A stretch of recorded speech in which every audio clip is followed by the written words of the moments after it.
I think one of the single hardest genres to write for has got to be alternative history. And anyone who can do it properly and do it justice, I think deserves a lot of credit because it's very hard. I think it's a genre people don't necessarily think would be that hard. But when you really start to look at it and start to get into how people normally do it, the issue isn't so much picking a point of divergence. You know what I mean? Like it's easy to pick a point in which the timelines can diverge. It's easy to take kind of like a what if. Like what if Majorian had succeeded in his quest to rebuild the Roman Empire? What if Muhammad had been defeated by the Sassanids or the Byzantines? What if Napoleon had have won at Waterloo? You know, stuff like that. It's easy to come up with a point in history where things could have been different. The issue is, where do you go from there? How far do you take it? Do you take it that, okay, Napoleon won at Waterloo, despite the fact the overall strategic situation was impossible regardless? Do you have him somehow pulling a total victory out of a hat and having a world in which the French Empire somehow survives? So do you do that, or do you have something more modest where the campaign just continues a little further and then Napoleon gets defeated? But if you do something a little more modest, then really what's the point? It kind of makes the story redundant or uninteresting. I think Newt Gingrich did a alternate history where the Confederates won Gettysburg or something like that, and it basically changed nothing and the war just went exactly the same.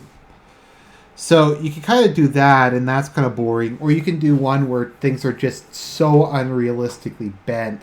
Something like The Man in the High Castle, where Germany and Japan have somehow managed to annex the vast majority of the world. I have no idea how they did that. Even if they did militarily defeat everywhere, the amount of money, manpower, the logistics of it are impossible. Germany just doesn't have enough people to do it. And I don't think it would last very long. I think you'd have factions, you'd have parts of the greater German Empire trying to get independence. I don't think it could be centrally ruled for a lengthy period of time. But my point is, it's basically impossible. However, the author was trying to make a point there and create this bleak and desolate world, and that's kind of the downside of it. And trying to balance those two things makes it very difficult. Anything historical, I think, is actually harder. Like, I did a video recently about historical fiction. That's also very, or not even historical fiction, but just plain historical stories are very hard to tell and to get it right. So Harry Turtledove's method of dealing with this is he likes to take he does an alternate history, but he has basically the same things happen that happened in real life, but in a different context. And I know that doesn't exactly make sense, but we'll get into that in a minute. So what makes the Southern Victory timeline so good, in my view, is most of what happens is realistic. And realism is very difficult, especially when you get to the point where the more the timeline diverges, the more you're kind of not beholden, or you don't have that advantage of leaning on existing history. Like if you're just doing a short-term thing, like what if the Japanese had have invaded Pearl Harbor, all you have to do is nothing else has changed. You just have to deal with the immediate consequences of that. Whereas by the time of World War II in American Empire, everything is completely different. By the time that World War II follows the American Empire trilogy, everything is different. Everything is completely changed. And you have to keep all of that straight and not only keep it realistic in the context of our universe, but in the context of their universe. So the way Harry Turtledove kind of deals with this is, like I said, he takes a lot of the same, or most of the stuff that happens in our world and just has it happen in their world. And he does this in most of his work. I've also read a bit of the Videsso saga, and I've read a couple of the World War books. The World War books are when a race of reptilians called the Race invade the Earth during World War II, And it's about the various kind of powers getting together and trying to form an alliance against the extraterrestrials. And much as with this, unlike what a lot of authors do, he's not hesitant in using real world figures. Like Theodore Roosevelt is a major character in some of the books. Lincoln is a major character in How Few Remain. Custer is a major character in a lot of the books. He's not afraid of taking historical figures and just having them in it. I mean, there are some characters in this who are historical, who are kind of references to characters in our timeline. Like you have Daniel MacArthur, who is obviously Douglas MacArthur, and that's because Arthur MacArthur married a different woman because of the way timeline went. So he's basically the same person, but just with a different mother and a different name. Then you have Irving Morel, who's obviously Erwin Rommel, and you just kind of have stuff like that. So, but he'll mix that, like Woodrow Wilson becomes president of the Confederate States at one point. Theodore Roosevelt's a Democrat. Upton Sinclair becomes president on the socialist ticket. So he'll take that, he'll take a lot of aspects of what actually happened historically, and he'll use that to kind of guide it, and it at least provides a framework. You might want something that bears no resemblance to reality, but at least it makes sense. So now that I've rambled on, let's talk about the actual timeline. So Timeline 191, as it's called, is a series of 11 books that follows an alternate history in which the Confederate States of America won the Civil War and became independent. The series spans 11 books and covers the entire period from the Second Mexican War, which is like 20 years or something after the Civil War, to the end of this universe's World War II. What's kind of funny is there isn't really a name for World War II in this universe, and it's frequently made fun of by characters. They'll call it the Second Great War or the Greater War, is kind of the joke. But it kind of covers the major events of our world as well. There's World War I, there's World War II, there's the interwar years, etc. So it's called 191 because historically what happened is a Union soldier found General Robert E. Lee's Special Order 191, which was his plan for invading the North, and I believe that led to the Battle of Antietam, which stopped his invasion.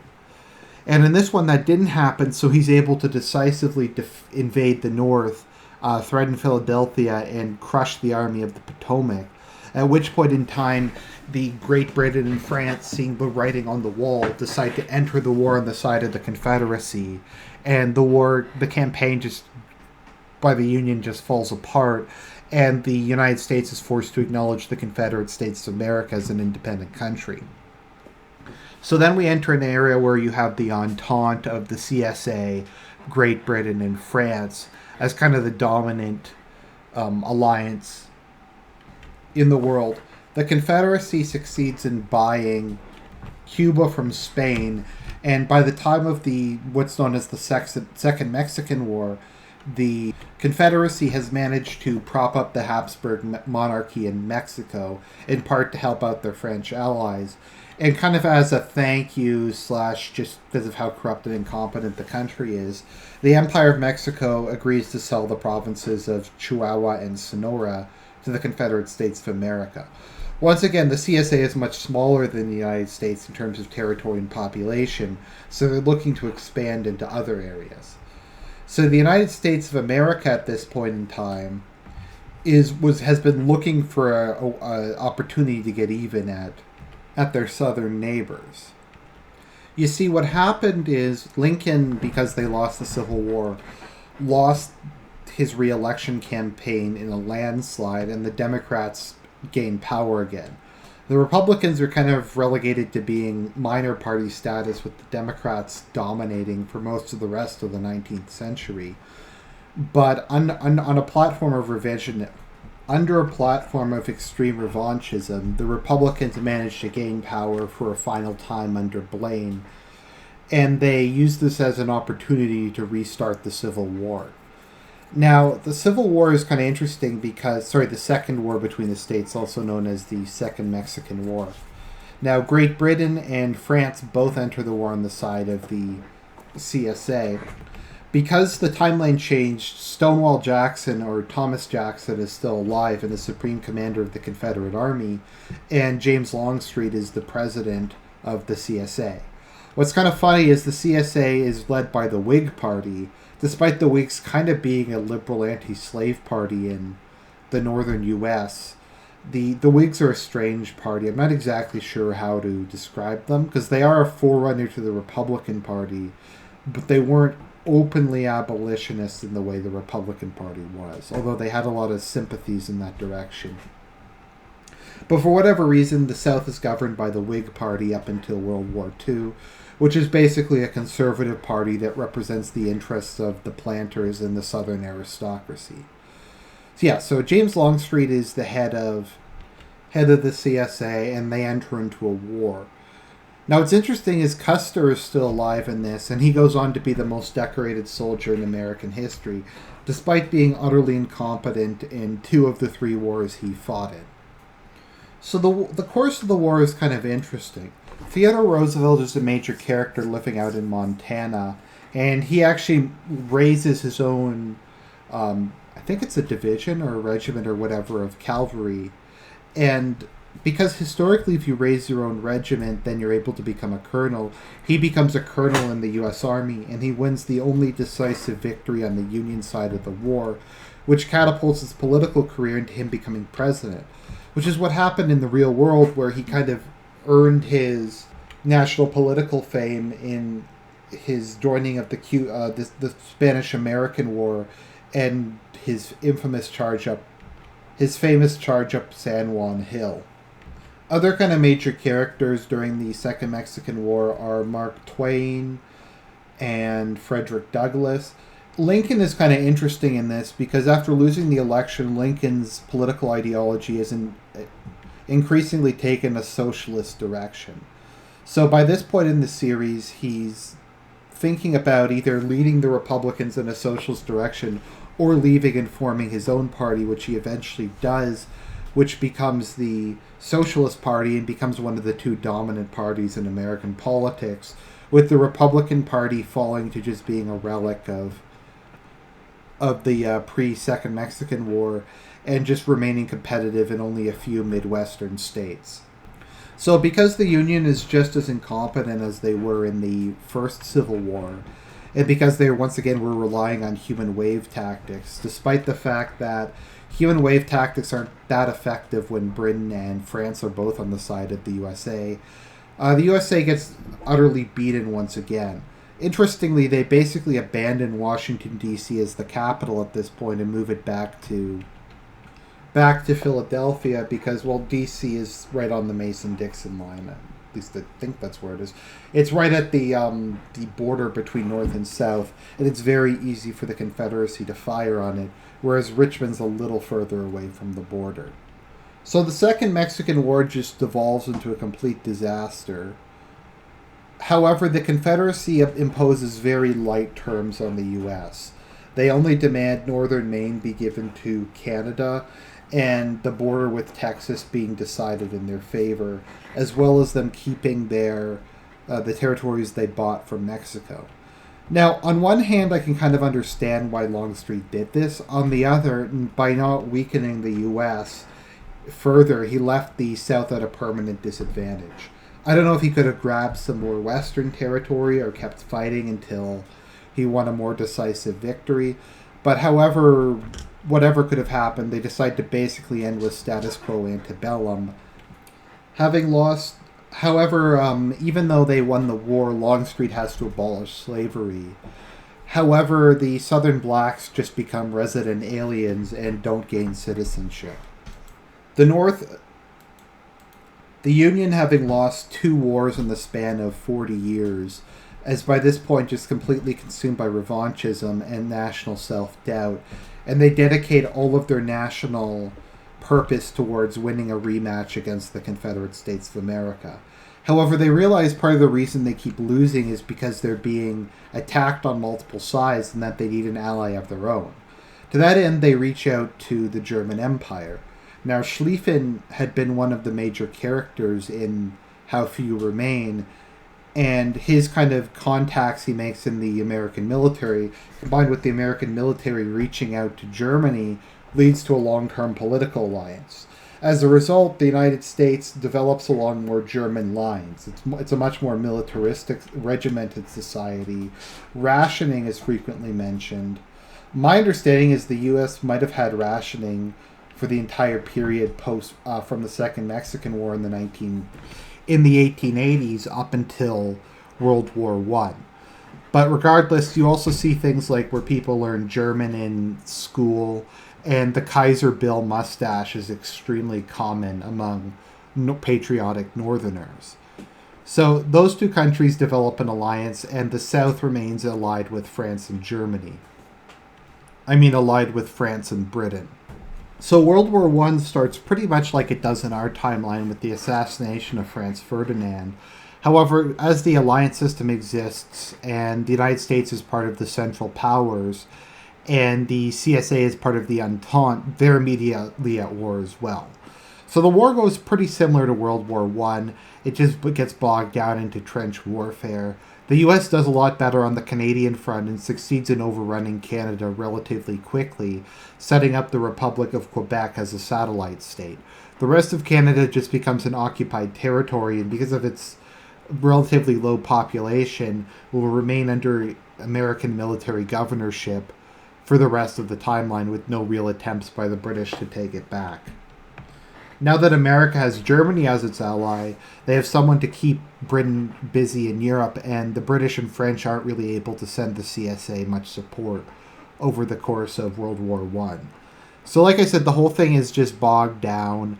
The South obviously has much less in the way of manpower, and so as the war goes on, more and more of the factory workers are having to be stripped and sent northward.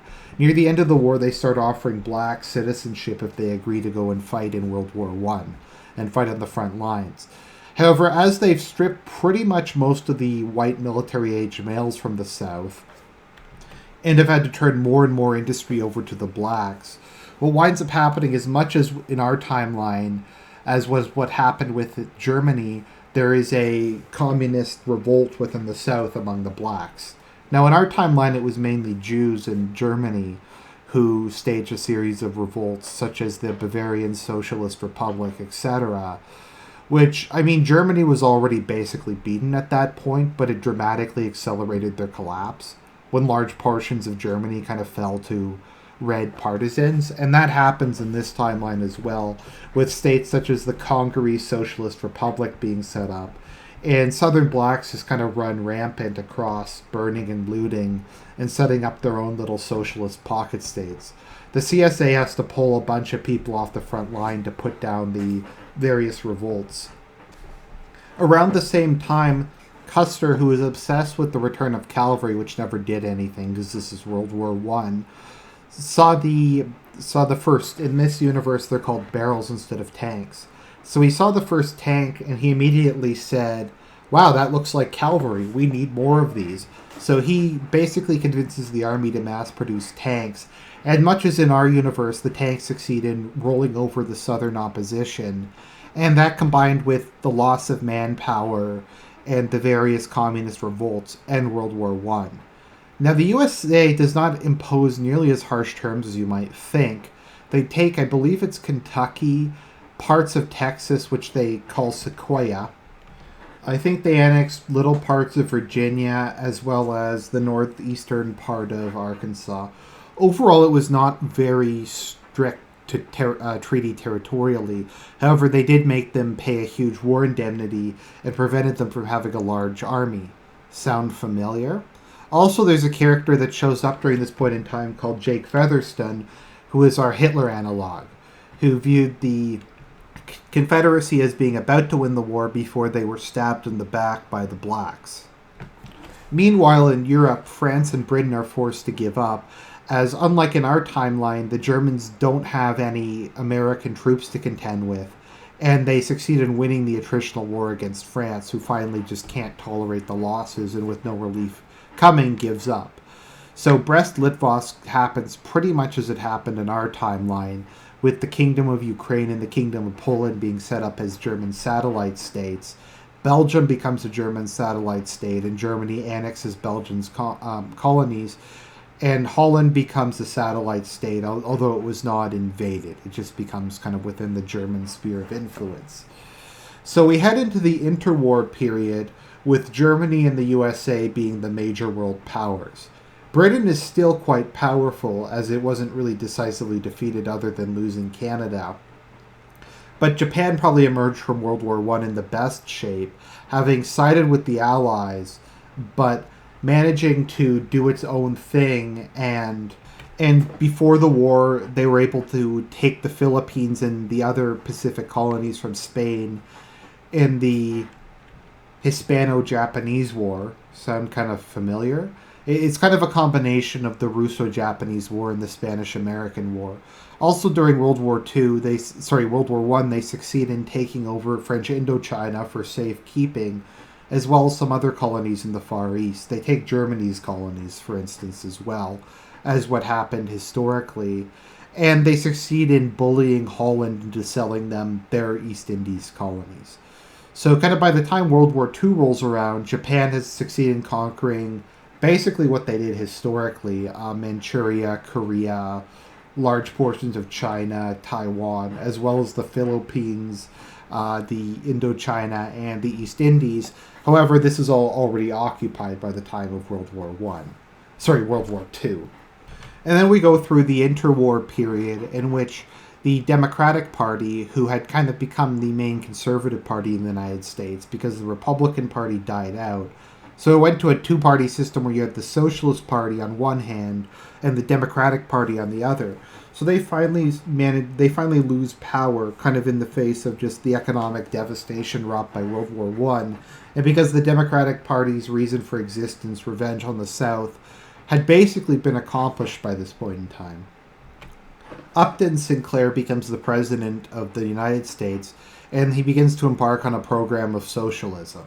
So the northern United States kind of becomes a socialist state. A lot of modern welfare programs and stuff are created, and there's some aspects of social liberalism, but the United States is a lot more authoritarian, and I don't know if conservative is the right term, but just more authoritarian than it is in our timeline, as it's built around the German model, and a lot of the autocracies emerged from World War I intact. Russia, for instance, remained an empire, with the Tsar managing to beat the communists. I'm not sure how exactly, if the Germans helped them out. I don't think it's really established. So in the interwar period, there's immense resentment within the CSA, France, and Britain. And one by one, they much as what happened in our world, become governed by fascistic, revanchist governments. In France, I'm going to butcher it, Action Française, Acton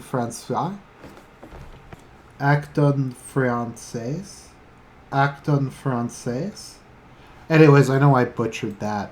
But they succeed in coming to power in France, and they restore the monarchy under the Orleanists. Meanwhile, in Great Britain, an alliance of Churchill and Oswald Mosley succeed in establishing a conservative fascist government. In the Confederate States of America, we see the Freedom Party emerge in coalition with the Redemption League.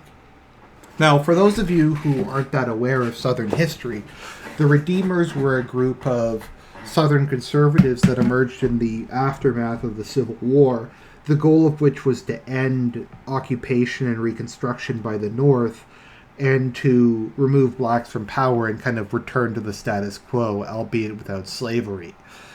They were kind of their militia arm was the KKK, and they eventually succeeded in driving out the North and establishing segregation, which became known as the Redeemed South. So the Redeemers in this timeline are a lot like the German National People's Party were in our timeline, in that they were the somewhat unwitting allies of the Nazi Party, as they had some similar ideas. Willie Knight, the head of the Redeemers, would go on to become Jake Featherston's vice president. Meanwhile, Jake Featherston takes over the Freedom Party, which was started by a Jew, I believe, actually. It's kind of interesting because the Jews, broadly speaking, support Jake Featherston.